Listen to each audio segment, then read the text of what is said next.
আজকের ক্লাসে আমরা শিখব যে মৌলসমূহের ইলেকট্রন বিন্যাস করে কিভাবে তারা পর্যায় সারণীর কোথায় অবস্থিত আছে, অর্থাৎ একটা মৌল কয় নাম্বার গ্রুপে আছে, কয় নাম্বার পর্যায়ে আছে, এটা বের করা যায়। এটা আমরা শিখব। তো প্রথমত এটা বের করার জন্য আমরা চারটা নিয়ম শিখব। প্রথম নিয়মটা হচ্ছে পর্যায় বের করা। পর্যায় বের করার নিয়মটা কি, যে পর্যায় বের করতে হলে তোমাকে আগে মৌলটার ইলেকট্রন বিন্যাস করতে হবে। ইলেকট্রন বিন্যাস করার পর সর্বশেষ যেটা কক্ষপথ থাকবে, সর্বশেষ বাইরের যে কক্ষপথটা থাকবে, সেই কক্ষপথের যে নম্বর, ক্রমিক নম্বর, সেটাই হবে পর্যায় নম্বর। অর্থাৎ বাইরের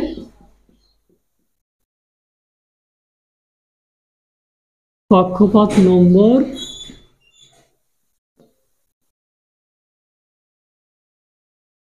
পর্যায় নম্বর। তো এটা আমরা লিখে রাখলাম। তো বাইরের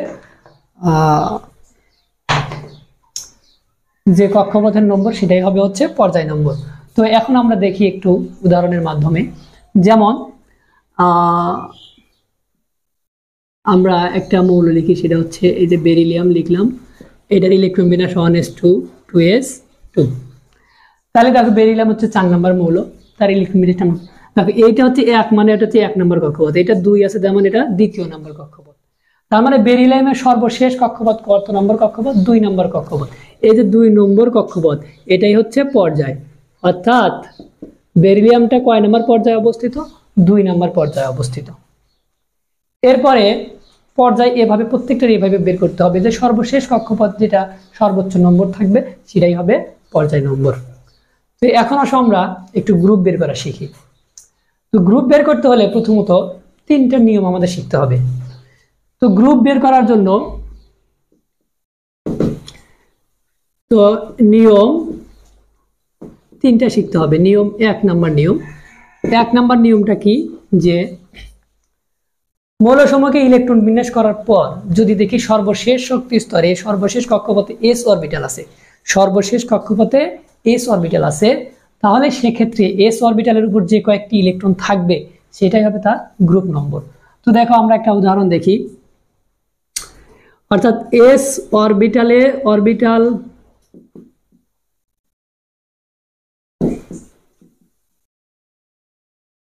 ইলেকট্রন সংখ্যায় গ্রুপ, অর্থাৎ s অরবিটালে যে ইলেকট্রন যে কয়েকটা ইলেকট্রন থাকবে সেটাই হবে তার গ্রুপ। তাহলে আমরা একটু দেখি যে এটা মিলে কিনা। তো প্রথমত আমরা লিথিয়াম একটা মৌলের ইলেকট্রন বিন্যাস করি, সেটা হচ্ছে লিথিয়াম। লিথিয়াম হচ্ছে 1s2 2s1, অর্থাৎ 3 নম্বর মৌল। তাহলে এই লিথিয়ামের পর্যায়টা কি হবে? পর্যায় কত হবে? পর্যায় হবে এই যে আমরা বললাম যে সর্বশেষ কক্ষপথের যেটা ক্রমিক নম্বর সেটাই হবে পর্যায়, তার মানে 2 নম্বর পর্যায়। আর লিথিয়ামের গ্রুপ তাহলে কি হবে? গ্রুপ। এই গ্রুপ নির্ণয়ের ক্ষেত্রে দেখো সর্বশেষ কক্ষপথে এটা, তো সর্বশেষ কক্ষপথে s অরবিটাল রয়েছে, s অরবিটালের উপর কয়টা ইলেকট্রন? একটি ইলেকট্রন, তার মানে গ্রুপ নাম্বার 1। তার মানে s অরবিটাল থাকলে, সর্বশেষ কক্ষপথে s অরবিটাল থাকলে সেই s অরবিটালে যে কয়েকটা ইলেকট্রন থাকবে সেটাই হবে তার গ্রুপ নম্বর। তো নিয়ম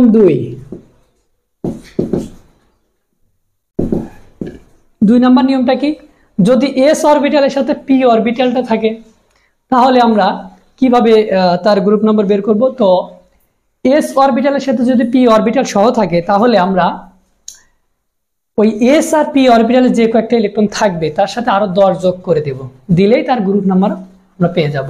যেমন আমরা একটা উদাহরণ দেখি। এই নিয়মটা হচ্ছে s ও p অরবিটাল থাকলে, p অরবিটাল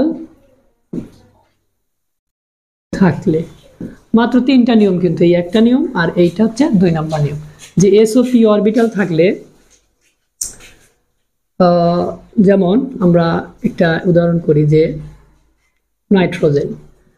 নাইট্রোজেন হচ্ছে 1s2, এটা হচ্ছে 7 নম্বর, 2s2 2p3। তাহলে দেখো এখানে নাইট্রোজেনের পর্যায় কত হবে? পর্যায় দেখো এই যে শেষ কক্ষপথে এই যে 2 আছে, সর্বোচ্চ ক্রমিক নম্বর 2, তার মানে পর্যায় হচ্ছে 2। তার মানে নাইট্রোজেন 2 নম্বর পর্যায়ে আছে। আর কত নম্বর গ্রুপে আছে? তো গ্রুপের জন্য দেখো এখানে শেষ কক্ষপথ, এটা হচ্ছে প্রথম কক্ষপথ, এটা হচ্ছে দ্বিতীয় কক্ষপথ অর্থাৎ শেষ কক্ষপথ। তো এই শেষ কক্ষপথে দেখো এস এবং পি দুটাই আছে, এস এবং পি দুটাই আছে। তাহলে এস এবং পি যদি থাকে তাহলে এস এবং পি এর যে ইলেকট্রন তার সাথে আরো 10 যোগ করতে হবে, অর্থাৎ তখন গ্রুপ হবে কত? গ্রুপ হবে এই এস এর ইলেকট্রন এবং এই পি এর ইলেকট্রন তোমাকে যোগ করতে হবে, অর্থাৎ 2 যোগ 3, তার সাথে আরো 10 যোগ করতে হবে। তাহলে গ্রুপ হচ্ছে 15, অর্থাৎ নাইট্রোজেনের গ্রুপ হচ্ছে 15, নাইট্রোজেন 15 নম্বর গ্রুপে অবস্থিত। তো নিয়ম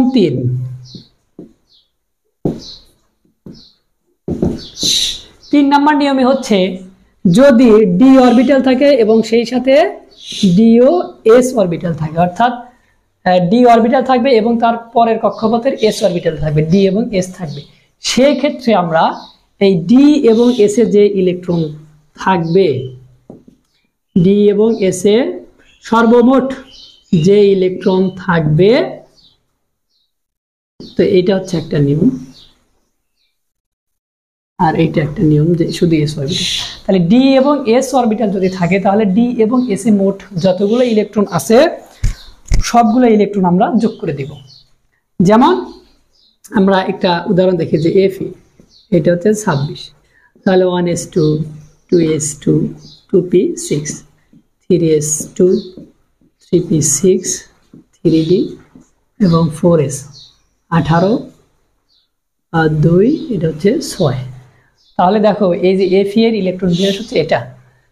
তাহলে এই যে সর্বশেষ কক্ষপথ হচ্ছে এটা 1 নম্বর কক্ষপথ, এটা 2 নম্বর কক্ষপথ, এটা 3 নম্বর কক্ষপথ, এটা 4র্থ কক্ষপথ। তাহলে এর পর্যায় কি হবে? পর্যায় হবে 4, কারণ এর সর্বশেষ কক্ষপথ 4, সর্বোচ্চ ক্রমিক নম্বর আছে 4, তার মানে এর পর্যায় হচ্ছে 4 নম্বর পর্যায়। এবং এটা তাহলে কয় নম্বর গ্রুপে অবস্থিত? তাহলে গ্রুপের ক্ষেত্রে দেখো এর শেষ কক্ষপথ ডি আছে এবং সেই সাথে এস অরবিটাল আছে, এই যে ডি এবং এস অরবিটাল রয়েছে। তাহলে ডি এবং এস অরবিটাল যদি থাকে তাহলে সেই ক্ষেত্রে তোমাকে এই ডি এবং এস অরবিটাল যে ইলেকট্রনগুলো আছে সেগুলো যোগ করলেই গ্রুপ নম্বর বের হবে। যেমন গ্রুপ নম্বর এখানে তাহলে কত? 6 আর 2, 6 যোগ 2 সমান কত? 8। তার মানে এফই 8 নম্বর গ্রুপে এবং 4 নম্বর পর্যায়ে অবস্থিত আছে। এখন তোমাদের এখানে যে সমস্যাগুলো হতে পারে সেটা হচ্ছে যে এই যে 2 নম্বর নিয়মটাতে একটু সমস্যা হতে পারে যে এস এবং পি অরবিটাল আমরা কখন এস এবং পি অরবিটাল দেখবো, ধরবো, এটা নিয়ে তোমাদের একটু ঝামেলা হতে পারে। সেটা হচ্ছে যে আমি একটা উদাহরণ দিচ্ছি তোমাদের জন্য, এই নিয়ম 2 এর একটা উদাহরণ দিই। দেখো এ পর্যন্ত কিন্তু শেখানো হয়ে গেছে।